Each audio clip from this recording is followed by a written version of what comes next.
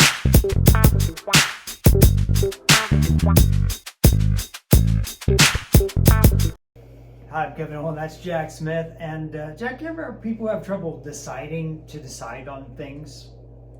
Oh, indecisiveness? What? Yeah, like deciding, and then they commit to what they decide. And how do we help them? Well, I think the first thing is to understand that your decision needs to be made through thought processes and thinking about everything that goes along with that decision. A lot of times, I think if we think something through and we make an informed decision, then we need to be okay with that. I think a lot of people's problems is they always assume the other decision would be better, and that's just a bad idea. You have no idea. So I think the first thing is just using your common sense and your mental faculties to come up with the best decision and be okay with it. I'm not talking about sin, but as it comes to life, very rarely is there a right or a wrong. If you're making a decision, should I get that car or that car? Should I date this person or that person? If we're talking about sin, then obviously you should know the answer. But if we're talking about like making decisions about cars and things, the bigger question is, what are you going to do after you make the decision?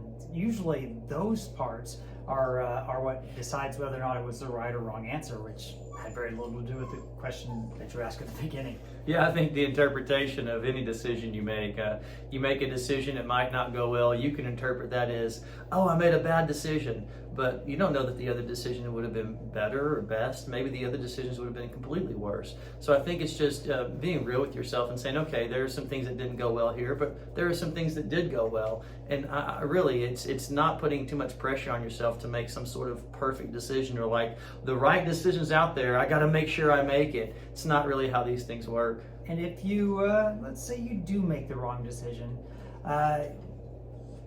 make a different decision.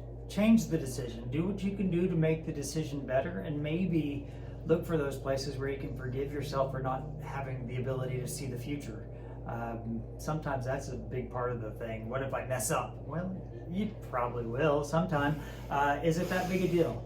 Yeah, most decisions you make, you're going to make multiple times throughout your life. So if you make a decision and it's not really the best one, next time that decision comes up, remember that and log that decision you made last time and walk through it and figure out a better way to handle it the next time. And I think as long as we're doing that, then we're growing, we're progressing, and we're going to end up having a good life when it's all said and done. You're probably not as hard on anybody else in your life as you are on yourself, and that's not fair. It's not a good precedence, because you know how many times you've screwed up in the past, and you also know how many things you've learned from. A big part of life is learning from our mistakes and learning from the things that we did right. If you need help making decisions, or if you need help getting to a place where you're comfortable with the decisions that you've made, well, give us a call.